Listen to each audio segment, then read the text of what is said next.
The Cleveland Torso Murders, 1930s, USA, The Mad Butcher of Kingsbury Run. It was the 1930s, a time of economic despair, a time when the streets of Cleveland, Ohio, were filled with those society had forgotten. The Great Depression had left many homeless, and in the shantytown known as Kingsbury Run, danger lurked in the shadows. And then, the bodies started to appear. Dismembered. Headless. Mutilated beyond recognition. A phantom stalked the city, striking without warning, leaving behind only pieces of his victims. No name. No face. Just the brutal, chilling mark of a killer unlike any the nation had ever seen. This is the story of the Cleveland Torso Murders. A case that baffled investigators, haunted one of America's most famous lawmen, and left a city in terror. Who was the Mad Butcher of Kingsbury Run? And why, nearly a century later, do we still not know his name? This is Real Unsolved Crimes, and I'm Ryan, unraveling the mysteries that time refused to forget. A city in fear. The first victim was found in September 1934, a man whose body had been neatly severed at the waist, his head missing. There was no blood at the crime scene, suggesting one terrifying truth: the killer had drained his victim elsewhere and then transported the body. The police had no leads, no suspects. And then, it happened again. And again. Between 1935 and 1938, at least 12 victims, men and women, were found in varying states of butchery. Some had been decapitated, their heads never recovered. Others had been stripped of their flesh, the bones cleaned as if by some macabre artist. The killer had a method, a pattern. He wasn't in a hurry. He took his time. And that terrified the city. The work of a madman.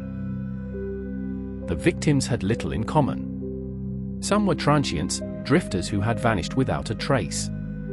Others seemed to have led normal lives before crossing paths with the unknown butcher. All of them, however, shared one thing: whoever did this wanted them to suffer. The medical examiner determined that many of the victims had been alive when they were mutilated. The killer was precise, methodical. This wasn't reckless slaughter, it was controlled. And that meant something even more disturbing. The Mad Butcher of Kingsbury Run wasn't just a murderer. He was a predator. Eliot Ness enters the hunt.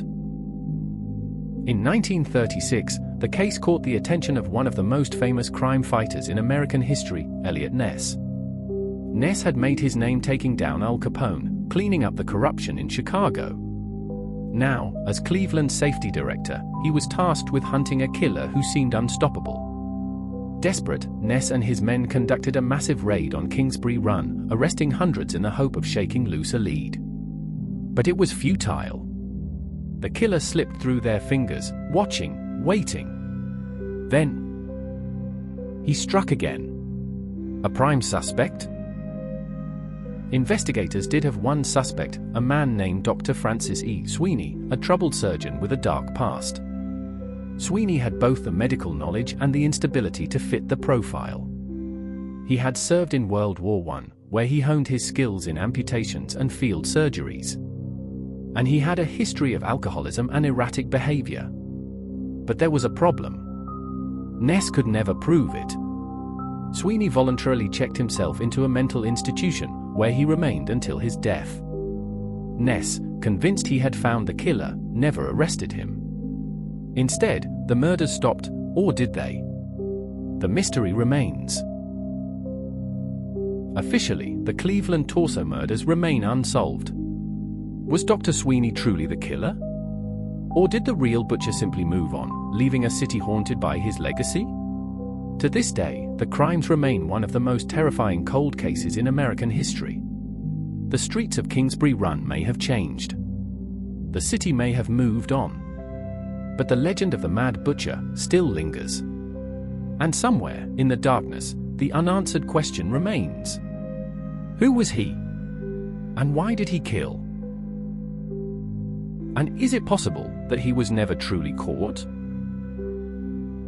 Thank you for joining us on this journey into the unknown. If you enjoyed this episode, don't forget to follow Real Unsolved Crimes for more haunting mysteries and untold stories. Until next time, keep your eyes open and your mind sharper.